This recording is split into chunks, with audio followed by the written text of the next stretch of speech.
Well, Joseph Pearce, welcome to the NatCon Australia podcast. It's good to be with you. Thanks for having me. Yeah, we're talking on the eve of your trip to Australia, which I think is going to take about 2 weeks and is sponsored by Hertford College of Sydney.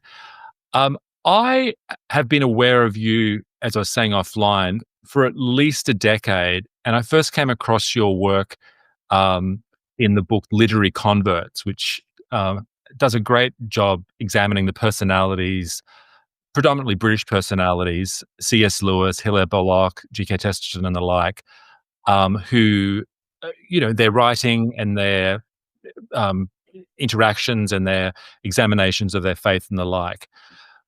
What I didn't know was your full backstory. And I think it'd be interesting to my audience, to know a little bit about, what you were doing at age 15 and where your transformation over the next sort of 10 years. Yes. So to give the full story, just to the context, I wrote a full-length book on my journey to the Catholic Church from white supremacism. And the title of the book is Race with the Devil, My Journey from Racial Hatred to Rational Love. So the key thing about that's the subtitle, A Journey from Racial Hatred to Rational Love, because what I came to realize was the Catholic Church, its insistence on the indissoluble marriage between faith and reason, fides et ratio, meant that love was not merely an emotion, but a rational choice. And we have to freely choose to lay down our life for the beloved, including the beloved who might be our enemy. So this was obviously a major transition from the 15-year-old boy who joined a white supremacist organization called the National Front in the mid-1970s. And I was very heavily involved in that organization for about 11 years and went to prison twice for what we'd now call hate crimes. Mm. You always had a literary bent, though, is that right? Because you were writing for them at the time. You're clearly interested in the world of ideas, even at that stage. You weren't simply a hooligan alone. Although maybe there was aspects to that to your personality at the time, right? Right.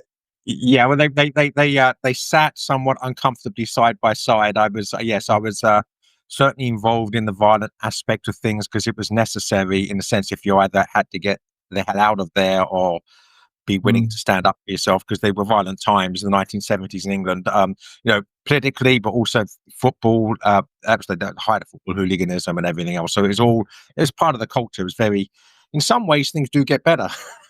Many ways they get worse. Some ways they do get better.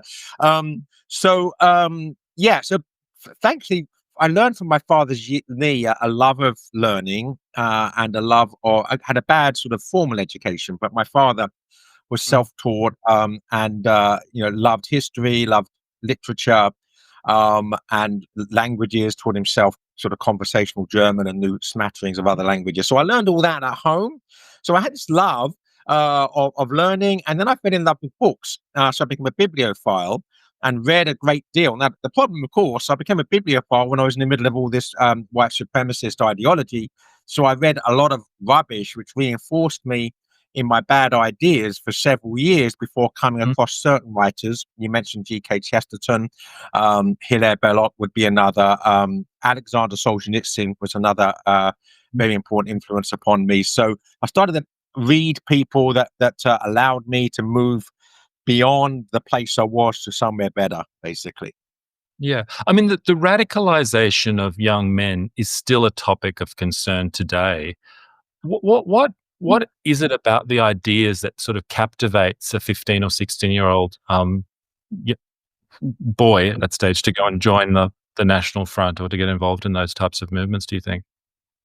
Well, I think the key thing is, I mean, that's why I said that my journey from racial hatred to rational love is that hatred is always bad. And if you don't have charity, even if you're saying the right things, you're on the wrong side. And that's very, very important for us to realize. So the radicalization of young people is not necessarily a bad thing. The word radical just means looking for the roots of things, trying to find out what the root of a problem is, so you can understand it and perhaps do something about it. There's nothing wrong with that per se. But if that radicalization goes hand in hand or hand in glove with a hatred of one's enemies, perceived, what have you, then obviously it's bad. Because if you're animated by hatred, you're animated by animus, right, Mm, animosity, then you're not going to bring any good solutions. You're only going to contribute to the problem. That's the issue. Not that these, some ideas. I'm very opposed to globalism. I believe that national sovereignty is a good thing. mm, I think that mass immigration is not a good thing. mm, So that these ideas haven't changed. But what's changed is the fact that I have no hatred in my heart to any mm, individual person, and it's very, very important for us to love our neighbor.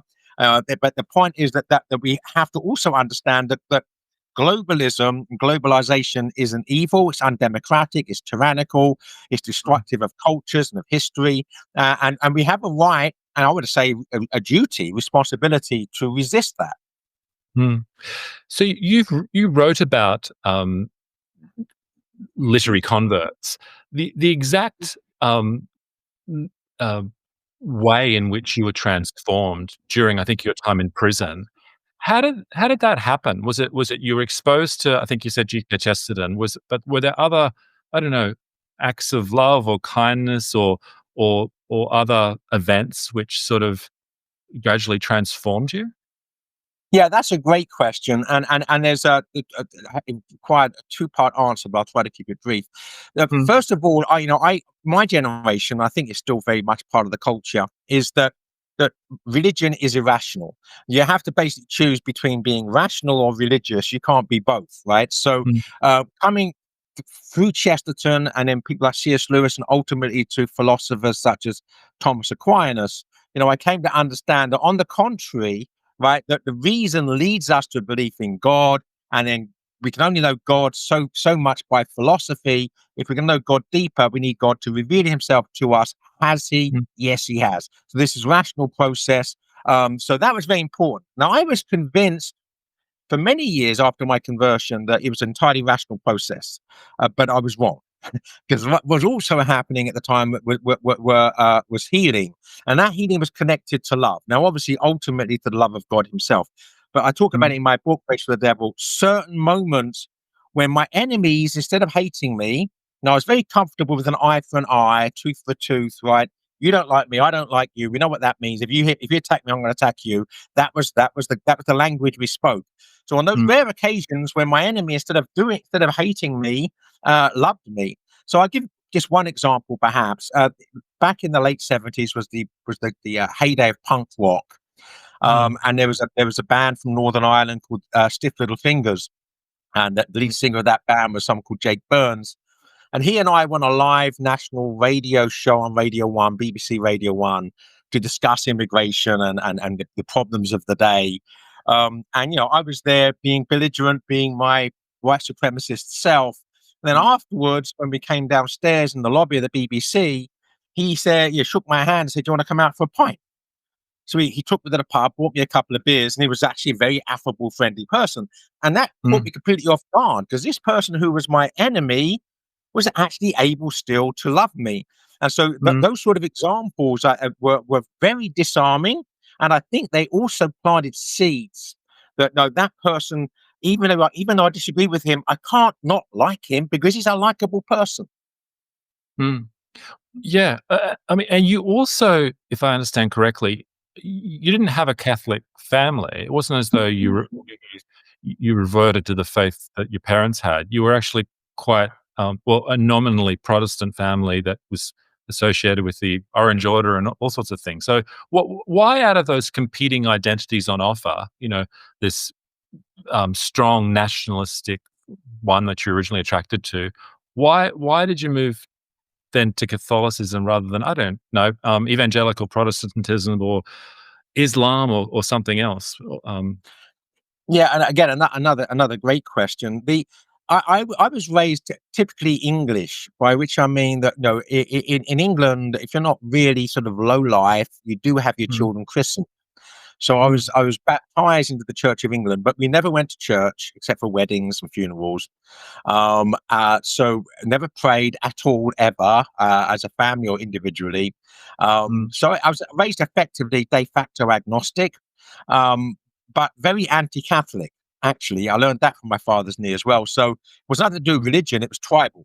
That the Catholics, I bought into all the false English history, which we were raised with, about England being that the Catholics being the enemy of England, which is absolute nonsense. I've written a book since called Faith of Our Fathers, History of True England, to show the true story. But of course, when you're young, you believe the nonsense.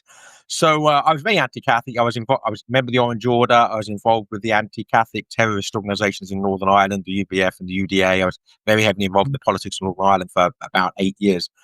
But why did I become a Catholic and not a Protestant or Muslim? Well, because of this process of faith and reason. I wasn't interested in just buying into a religion. I wanted to find out what the truth was, right? It begins with philosophia, love of wisdom. I wanted to understand what the truth was. When I started looking at philosophy, can faith and reason coexist? And when you start getting deeper into that, you do find yourself with Plato, Aristotle, St. Augustine, St. Thomas Aquinas, and, via G.K. Chesterton, who I first interested in because of his politics, not because of his religion.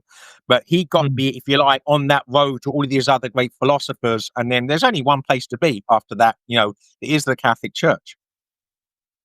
Yeah. I mean, some people in this day and age, online right personalities, also, are interested in the Platos and the Aristotles and the like, but also there's this Nietzschean vitalism, which I think has attracted a lot of young people online.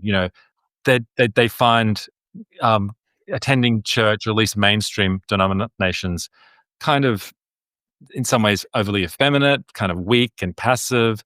They haven't been exposed to anything, an identity strong enough, which makes them think, oh, that's something I want to belong to.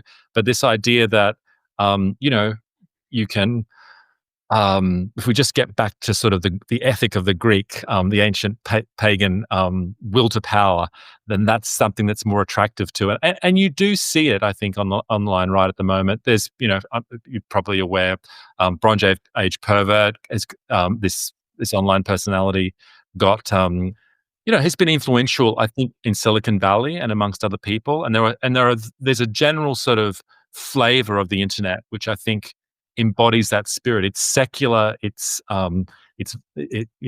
has this vital nature, and it's Nietzschean rather than Christian. What do you make of that? Was that around in the 70s, or to the same extent? Well, yeah, Nietzsche was one of my heroes. I mean, that Nietzsche's teaching about the Übermenschen, the Superman, the Overman was inspired Adolf Hitler with all of his ideas of the master race. Now, the point is that the will to power is ultimately irrational. When Nietzsche says God is dead, he's also basically saying reason is dead, because what he's saying is the only thing that really matters is you, your own ego, and your drive for personal empowerment, self-empowerment. Well, that means there's no truth beyond your ego, egocentrism. Now, that is not a place for anybody to remain without becoming the same thing that Nietzsche did, which is quite frankly insane. So, all you have to hope for, if you're in that position, is a stepping stone to somewhere better. Because ultimately you have to engage with the world beyond your ego, that which is real, whether you want it to be or not. That is the engagement with objective reality. That's the process of reason. Once you start being rational, once you start using your reason, you get outside of your ego into better places. Yeah.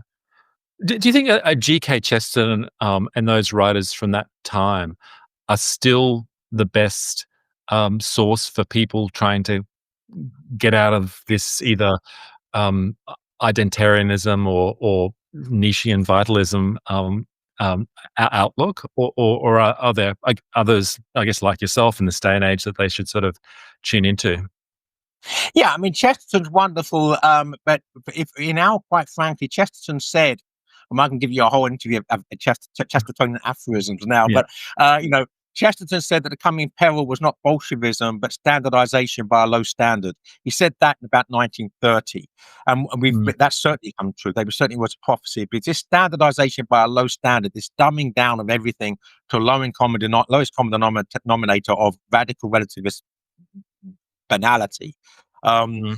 is where we're at. And the problem with that means a lot of people that are now suffering from the ADD, which is a consequence of text culture. Everything has to be a short, or it has to, short video, not longer than a minute, or if you can't say it in a tweet, then you're taking too long. Well, people with that ADD are going to find Chesterton difficult because he writes beautiful sentences that perambulate and wander, and they're beautiful. But unless you're able to apply your intellect for more than 30 seconds, you're not going to be able to read him. So I would say that probably, and I'm still recommending him, by the way, but certainly writers such as myself, but Peter Crave, for instance, is a brilliant way of introducing young people in a very accessible way to these deepest ideas. So there are some contemporary Catholic philosophers and theologians out there that will allow people to go further, as C.S. Lewis would say, further up and further in. Because ultimately, anybody who's into self-empowerment is living in a more, they're Gollumizing themselves from the Lord of the Rings. Basically, the character of Gollum is a very realistic psychological portrait of someone who has nothing but themselves. Right? They shrivel, they shrink. Ultimately, if you're going to get some real, should we say, moral muscle, you've got to get out of that Gollumized understanding of yourself into the real world. Do you think it's possible to communicate these ideas through modern mediums like TikTok and, I don't know, Twitter and the like, or is it you just have to hit the books in order to fully soak it up? No, well, I've recently on my own, thanks to having a 17-year-old daughter, I've finally been dragged into the 21st century, and the last few weeks I have my own YouTube channel, and she's filmed some shorts, and I can talk about some radical things in about 30 to 45 seconds, and just as an appetizer. It's only an appetizer. That's the point. All we have to do is hope that will invoke in someone a hunger to go more deeply, because you can't stay there. But the point is, if it prompts you to think outside the box, you can say something quickly, succinctly, aphoristically. Chesterton was very good at that. I'll give you one example. We have a new pope to be elected imminently. What Chesterton says: we don't want a church that will move with the world. We want a church that will move the world. Well, there you are, 10 seconds, right? He said a great deal. So there's a place for aphorisms, but it's not a stopping place. It's a stepping stone. Yeah, just Chesterton, I think, would have been good on Twitter X. He would have had it down to 150 or whatever characters. Just changing gears slightly, what do you think of these new nationalist parties in Europe and to a certain extent in America? How do they differ from what was going on in the 70s? Are they an improvement, or are they just a rehash of the same thing? Well, that's again a great question. The key element is that the European Union has metamorphosed since the 70s into a secular fundamentalist tyranny. So quite clearly that the individual nations within the European Union need to be standing up and demanding political liberty from basically a tyrannical regime run by the European Commission, for the most part, which is not even elected. So the if you like, the natives getting restless and standing up to tyranny is a good thing. The test always is what animates them. Are they animated by hatred? Or are they animated by something much more positive, such as a love of Western civilization, a love of Christian civilization, a love of subsidiarity politically? I think that Viktor Orban in Hungary should start to use the word, which I completely agree with, sovereigntism. Right? That nations need to be sovereign. They actually have to have political liberty in order to actually exist as political entities. So, things, if you're animated by sovereigntism or subsidiarity, or a desire for localism, these are all good things. If you're animated by a hatred or racism, they're not good things. Sorry. They're still good things. The things I said previously, they remain good things, but you poison them, basically. If you bring your hatred to these good things, hatred poisons everything it touches. It strikes me, though, that these modern leaders, maybe Viktor Orban's the exception. He talks about Christianity more. Maybe Giorgia Meloni a little bit. She certainly talks about Western civilization. But they all do a little bit, but they're more secular than say the, I don't know, the de Gaulles and the Adenauers and even the British politicians of say the 50s, and certainly they they shun a little bit at the social issues, right? The Catholic um, life and issues. So is that something that is something that they will have to ultimately address, or is it something that it's not something that we shouldn't require democratic leaders to get involved with? Or what's your attitude towards that? Well, there's a saying which I think is very true, is that politics is downstream of culture. So, Mm, politics is not ahead of the game; it's behind the game. So, that these secular rulers are still very secularist in much of their moral philosophy. But mm, for instance, this Easter, there were record numbers of new converts being received in the Catholic Church in France and in England. And the other thing about it is the demographic is younger. It used to mm, be 25, 40-year-olds was the common demographic of people being received in the church. It's now 18 to 25. So I mm, think we're seeing a ground shift here, and a groundswell of return to basically ultimately sanity. Sanity and sanctity, by the way, are ultimately the same thing, because sin is stupid. mm. So the point is that once we get this authentic Christian revival, which has to be done at the grassroots by ordinary people, the mainline politicians will fall in line 10 years behind the game. So I'm not really concerned that the current political leaders are reflecting the culture of 10 years ago. That's what they do. Yeah, because there is one view that, um, and this is I wrote an article about the Alliance for Responsible Citizenship. I attended one year, and what they espouse from the podium there is that, clever people with clever thoughts and a re-evangelization or telling a different story, that's what we need to cure the moral ills of the West.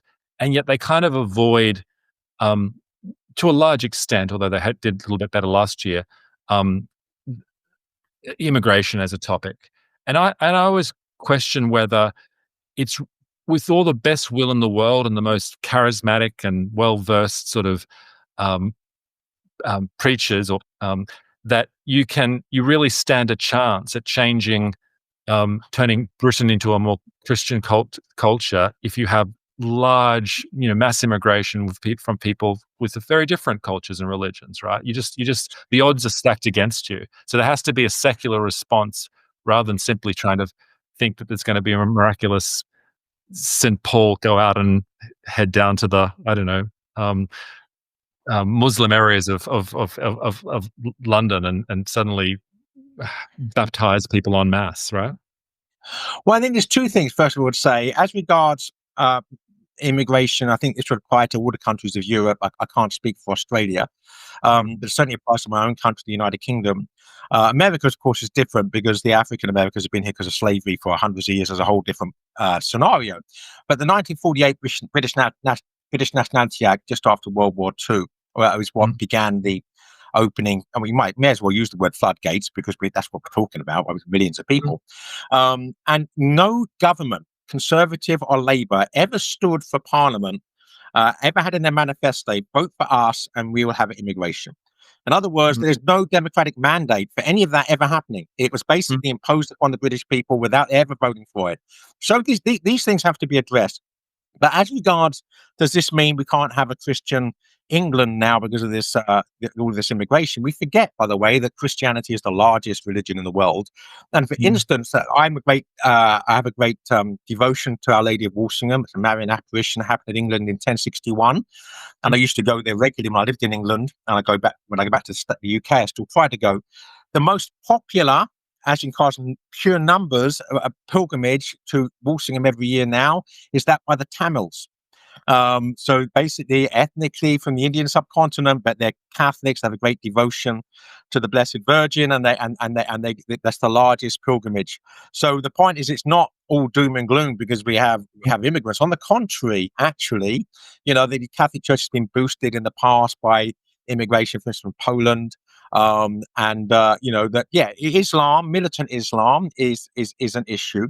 But I also believe that basically that 2 or 3 generations of Muslims living in the UK are not going to have the really close ethnic religious ties to, say, Pakistan or whichever country they came from, and they're absolutely eminently evangelizable. The grandchildren of immigrants will be. So this whole idea that you can't convert a Muslim, you might find it very difficult to convert a Palestinian living in Palestine, but apart from those who are Christian, but that's not true. It's not going to be true of anybody after 2 or 3 generations living in the UK. We can evangelize British culture, and evangelizing British culture will evangelize all people who are part of British culture. Yeah, I mean, the state is hostile. The British state, at least, is quite hostile to open Christian evangelization. I mean, J.D. Vance, the Vice President of the United States, when he went to Europe recently, criticized, freedom of speech and made examples of situations where, praying in front of an abortion clinic or that was criminal. So, it's a hostile environment in many ways, isn't it? Yeah, but I actually think in some ways that's good. That I think that that the worst thing for Christianity is getting in bed with the secular culture. That we have, the acceptance of suffering is at the heart of Christianity, the taking up of the cross. We're not meant to be at home in the world. We're meant to be evangelizing the world as those that are in a land of exile, a vale of tears, to use the words of the Salve Regina. So the point is that there should be an edginess about Christianity. It should not be we're just going with the flow of the culture. As Chesterton said, a dead fish floats downstream, only a living one floats against the stream, right? So we have to be accepting and embracing that the evangelization is going to involve martyrdom. Not necessarily, people being killed for their faith, but certainly being persecuted for their faith. Yeah. Do you think the Catholic Church, it's bingo the idea of subsidiarity, granted, but does it, the nation state, is it as comfortable with divisions between nations, and the importance of distinctive nations with their own individual identity? Yeah, I think the first we need to clarify words such as division, because that's sort of an ambivalent term. To divide can sound negative. That we all want to be united, right? But Alexander Solzhenitsyn said, and this is a metaphor that means a great deal to me, and it meant a great deal to me when I first read it many years ago. Said the individual nations of God are unique flowers in the garden of culture, and he said, I oppose those who want to destroy all the different flowers and replace it with a single monoculture across the globe. So multiculturalism, authentic multiculturalism, are authentic different national cultures. Not everybody playing the same world music with a little bit of this and a little bit of that, all sort of throwing everything in the same pot, and you get the same sort of global monocultural world culture. That's not cultural diversity. Cultural diversity is my going to Hungary and being able to experience Hungarian culture, which is something distinct from my going to the United States or Australia. What's the argument, though, to those Catholics, and there's a large proportion of those involved in, refugee organizations or immigration assistance organizations that are very much involved in facilitating mass migration from different parts of the world into the first world? I mean, how to respond to that? Because they would obviously say, look, this is exactly what we should be doing, Christian charity and helping those in need and the rest of it. What's the Christian response to that? Yeah, I mean, again, another very influential character, a personality, thinker on my own journey to Christianity was E.F. Schumacher, the great economist who wrote a book called Small is Beautiful in the early 1970s.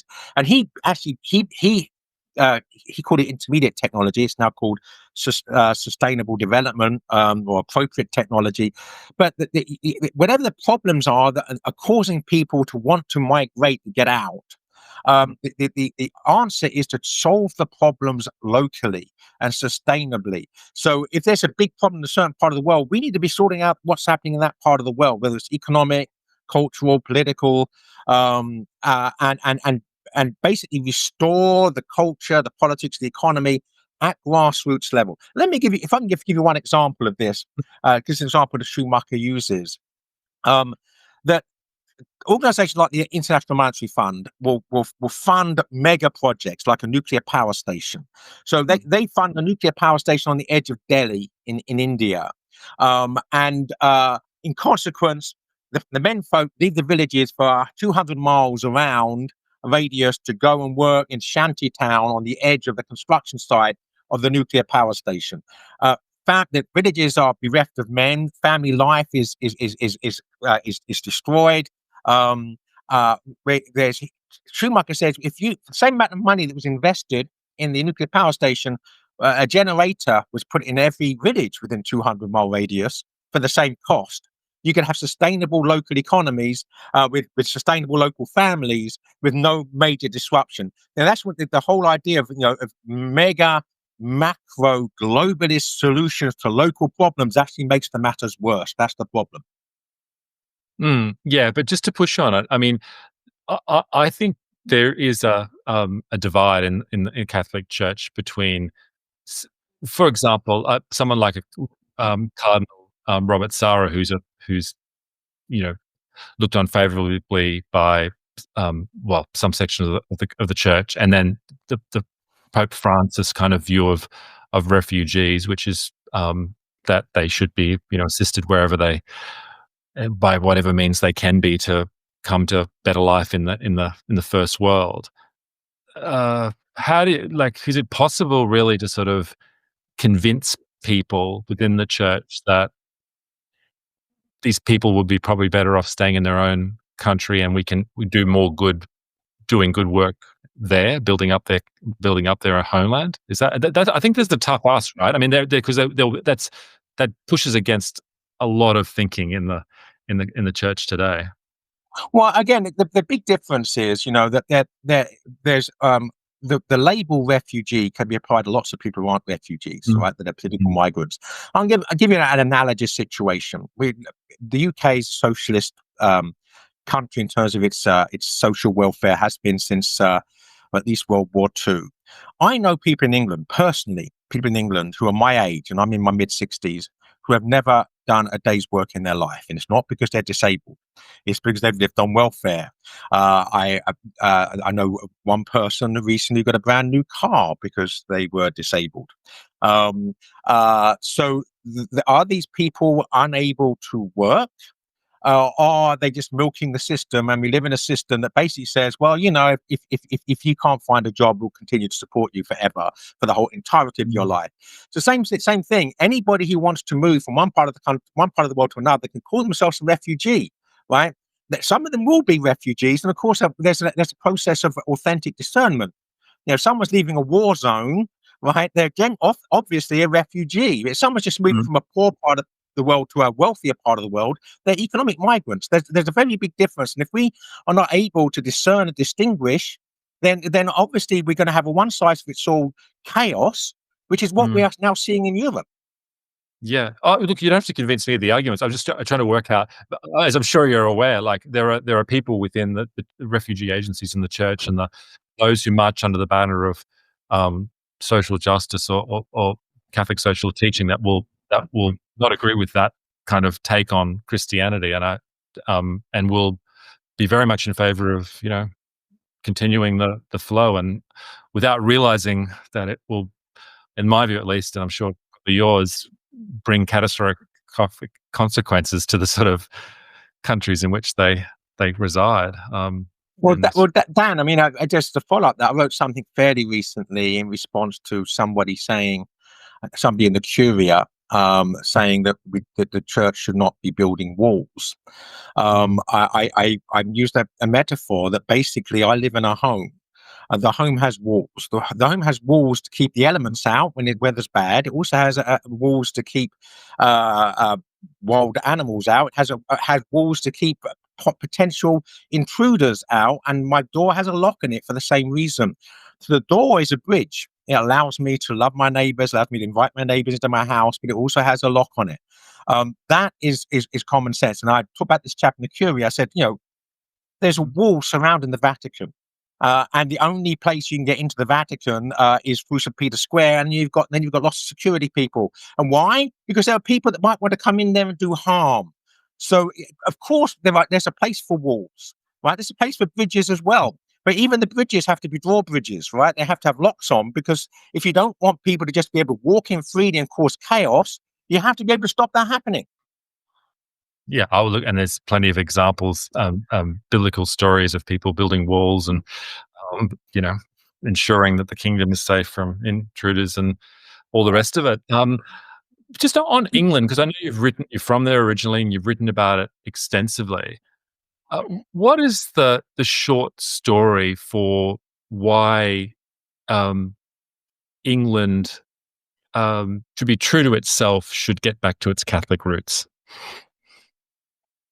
Well, again, the easiest way to answer that is to refer people to the full-length book I wrote on the subject, Faith of Our Fathers, A History of True England, which begins with the arrival of the first Christian missionaries, which, according to tradition, is 63 AD. And that's entirely believable, because that's within 10 years or 15 years of the Romans arriving, and that's the way Christianity spread. So basically, Catholic missionaries came to England in the first century. England was a profoundly Catholic country in an uninterrupted way until the 16th century. And then it was ripped and ruptured from the church, not because the people wanted it, but because King Henry VIII nationalized the church and made himself head of it. And then we have 300 years of the intense persecution of the Catholics, including hundreds of martyrs, many of whom are now canonized. And for me, those dark days are actually the most glorious days of English history. Those days of resistance to this tyranny that's been imposed upon England by first of all, by secularism. Henry VIII, it's a secularist takeover. It's not a Protestant takeover.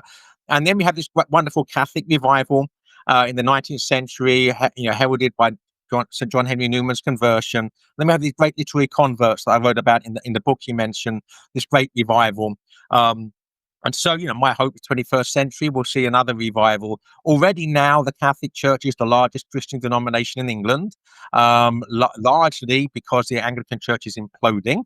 It's imploding because it is doing what Chesterton said the Church shouldn't do. It's not moving the world, it's moving with the world.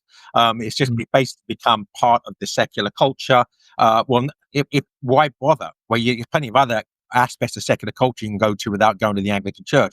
If anybody wants authentically Christianity, they go to the authentic Christian church, which is the Catholic Church. Yeah.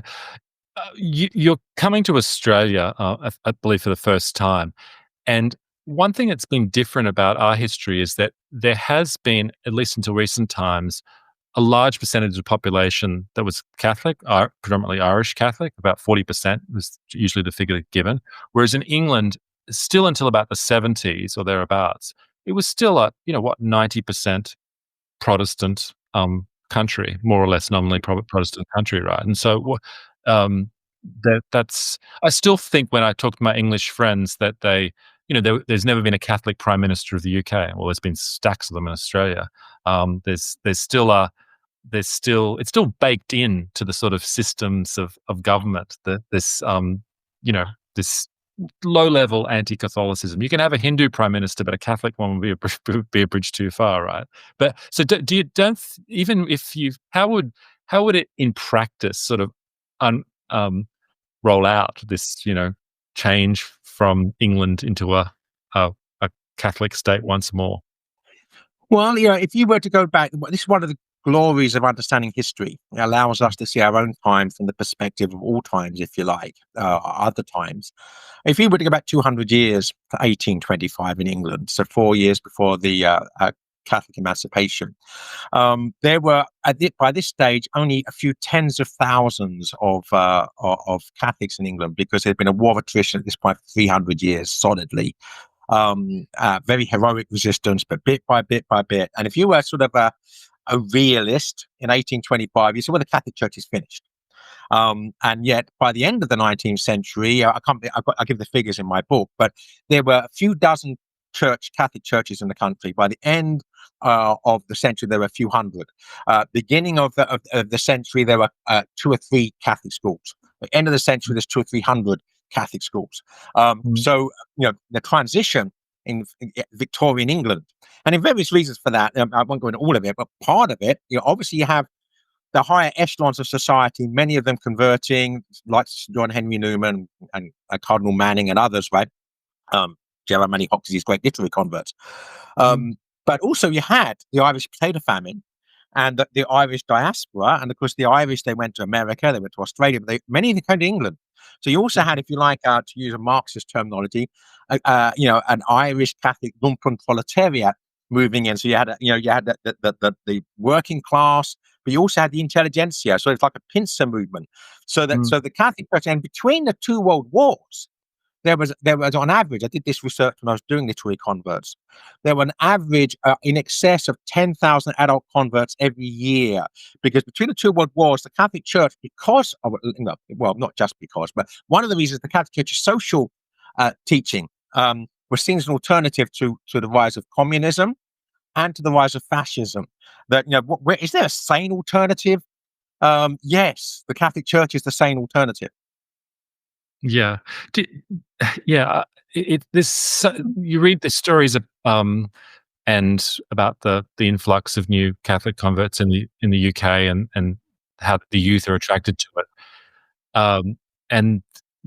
But then proportionally, there's so much of a larger Muslim population growing, and it's sort of, and also, if you step back, as in terms of a percentage, it's a far less Christian society than the UK was, say, in the 1950s than it is today. So you're increasing off a very small base.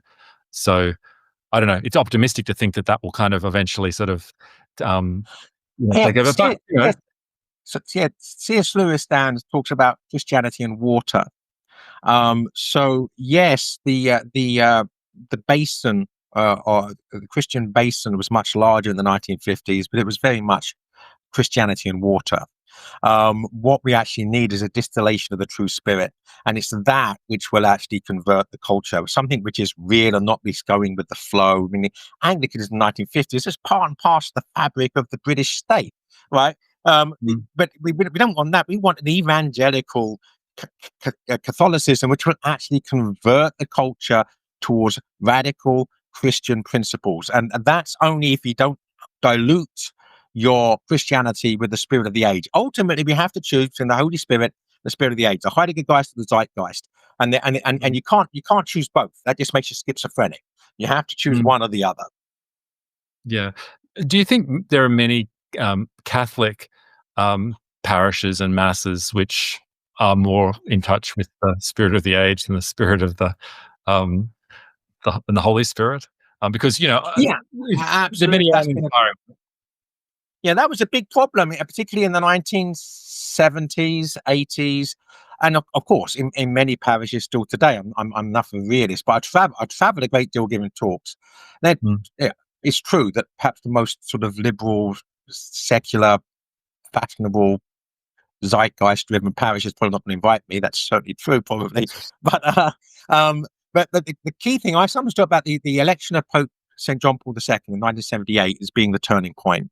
And there's a wonderful two lines in Chesterton's poem, The Ballad of the White Horse, where basically the pagan Danes are invading. They look as if they can be victorious, and it's the last stand of the Christian Saxons under King Alfred the Great. And then there's two lines: the high tide, King Alfred cried, the high tide and the turn.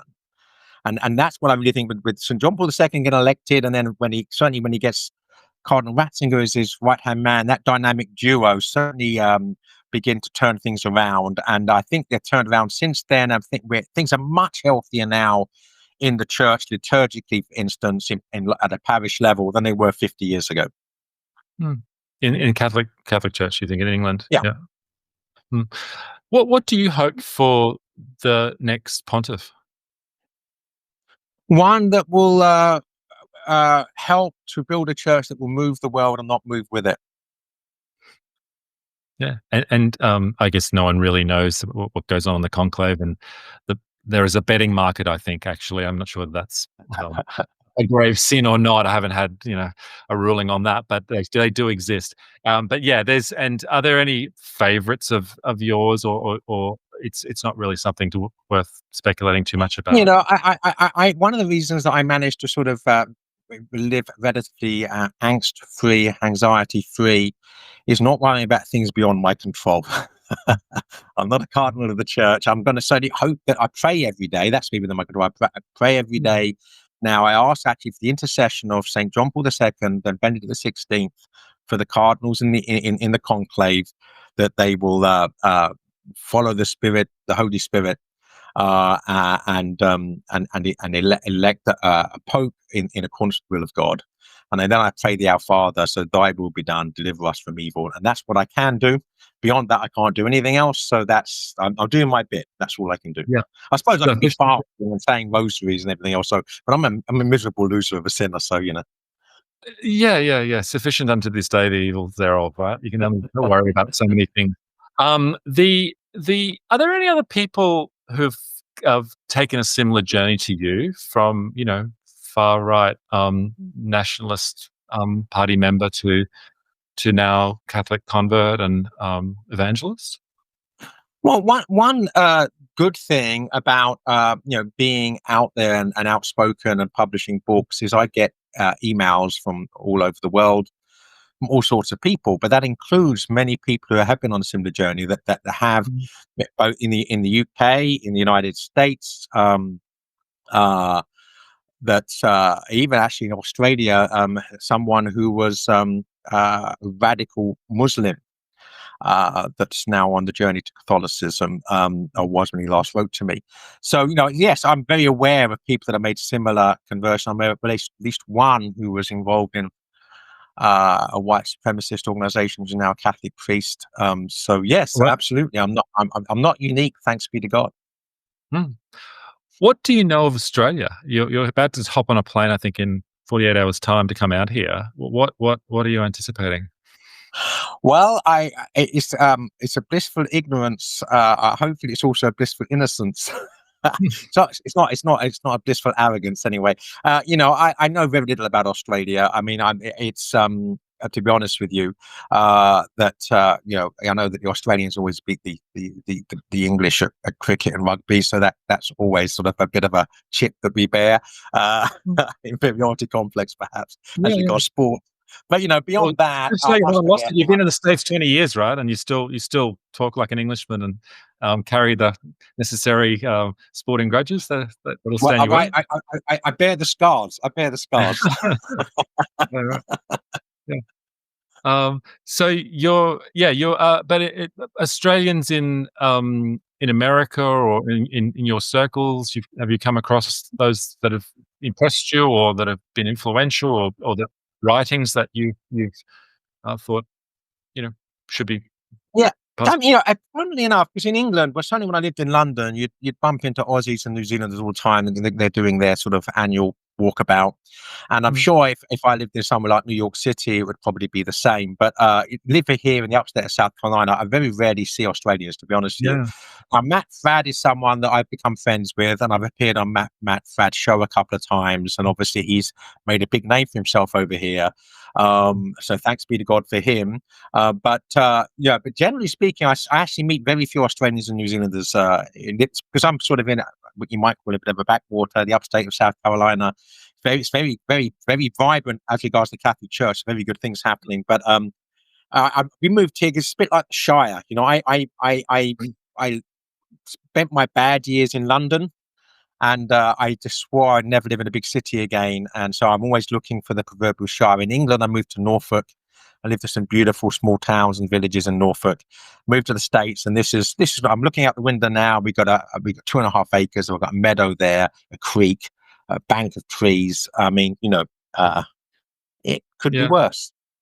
Yeah. You've written a lot on J.R.R. Tolkien, and I think recently the Home Secretary in the UK put the Lord of the Rings as one of the books, which was the people who expressed too much of an interest in J.R.R. Tolkien were likely to have far right extremist views. I'm not sure if you saw that story. I mean, what No, do you but make? it doesn't surprise me that sort of people that are governing the UK at the moment would have that view. Mm. The Yeah. point is that for me, that the Shire is about localism. The answer to the problems of politics is not big power. It's not Isengard. It's not Mordor.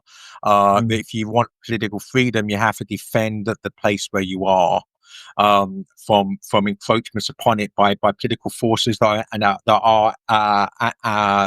are enemies of your way of life. And if that sounds like far right perspective, then well, Tolkien's right, and the socialist government of the United Kingdom are wrong.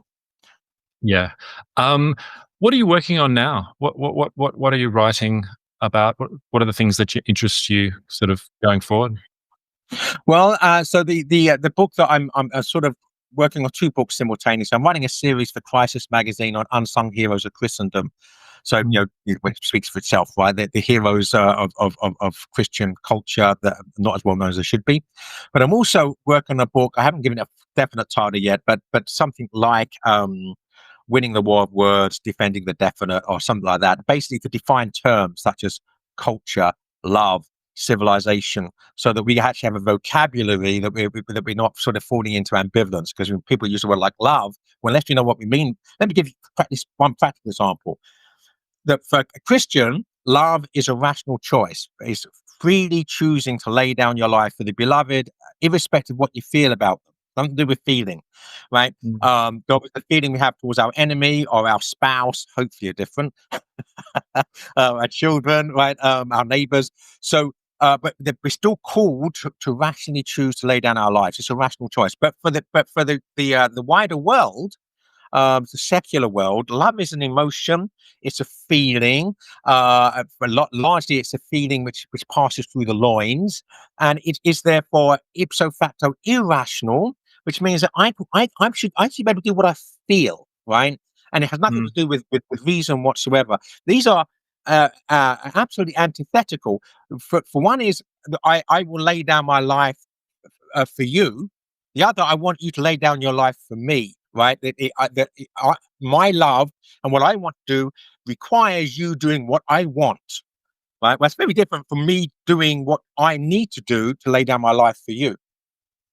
Mm. Yeah. Yeah. So that is part of what you're writing about with Christian unsung heroes. Is that No, the this is key? the other book I'm writing about, defining terms, basically. Oh, Looking okay. at this vocabulary. How do we understand these key terms in discourse? Right? Got it. We have the culture wars. Obviously it's a war of words, amongst other things. Well, we have to understand what these words mean, and Mm. if the two different sides in the abysmal divide have two different definitions of the same word, we have to know what both those definitions are and know the difference. Yeah.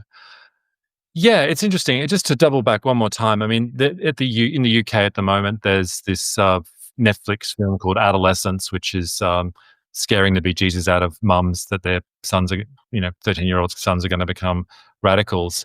And it just strikes me, at least in all the kind of commentary, that amongst all their de-radicalization programs, there's nothing that, they're not proposing to send people to um, to church or to reinvigorate Christian teaching. It's much more amorphous and sort of therapeutic, the remedies that they're proposing. Um, Which won't work. That's the whole way. It won't work. I mean, it won't work because it hasn't worked. I mean, that's exactly the approach they've had to social problems for the last 150 years, and look at the consequences. mm, yeah, I mean, I just think that approach wouldn't have worked for a young 15-year-old in the 70s, right? No, I In that, treating it with contempt. That mm, speaking basically liberal psychobabble to me as a way of explaining me away. yeah. Even as a 15-year-old, that was patronizing. It's not going to work. Yeah, and people are even better these days at sort of pulling apart sort of attempts at propagandizing to them, and I think that's the challenge, though, in some ways, isn't it? Because they they're very good at they're just young people are being inundated with sort of messages and savvy marketing, and they react to any type of attempt at persuasion in a kind of negative way. So even the good stuff, I think you have additional challenges to try to get through to them with. Yeah, I mean, I think St. Francis of Assisi when he says, uh, preach always, if necessary, use words. In other words, that ultimately that what's going to win people to Christ is holy lives. That we have to begin with ourselves. We have to grow in faith and in love. And that has to be manifest in just the way we live our lives, and including what we say and what we write. And that goodness, by the grace of God, because of course we can't get that goodness without His help. That goodness, by the grace of God, will be the light that shines in the darkness of these people's lives. So they're living in the basement, spending their time with porn and video games, right? As Oscar Wilde said, we're all in the gutter, but some of us are looking at the stars. Right, we need to get people saying, "Look, you don't have to be face down in the gutter. Right, you might not be able to get out of the gutter yet, but at least look up." Right, and once they start looking up, they're seeing that what's up there is much better than what's when I look face down. Right, and so this is it's very easy, I think, to convert this culture because they're in a bad place and they don't like the bad place they're in. Yeah. Hey, Joseph, Pierce, I've enjoyed a discussion. If people want to read more about all the stuff that you've written and the books and everything else and the videos that you do, what's the best way for them to find that? And I'll pop it on the show notes. Yeah, absolutely. Well, the best one-stop place for me is my personal website. That's jpearce.co, jpearce.co, not .com. And it's got the blog, it's got my inner sanctum where I post podcasts, exclusive podcasts. It's also got book tag. It's books tag. So all of my books, you can go to the tag and it will give a direct link to the publisher, and that's the best one-stop place for everything I'm doing, basically. Mm. Yeah, great. Well, look, I wish you well on your trip to Australia. I think I'll be coming to Brisbane, so we'll meet in person, no doubt. And I hope it's everything you hope for and more. Thank you. Well, it's been a joy talking to you. I hope we do get a chance to meet in the flesh when I'm down under. Sounds good, mate. Thanks very much. Leave you to it. Thank Bye. you.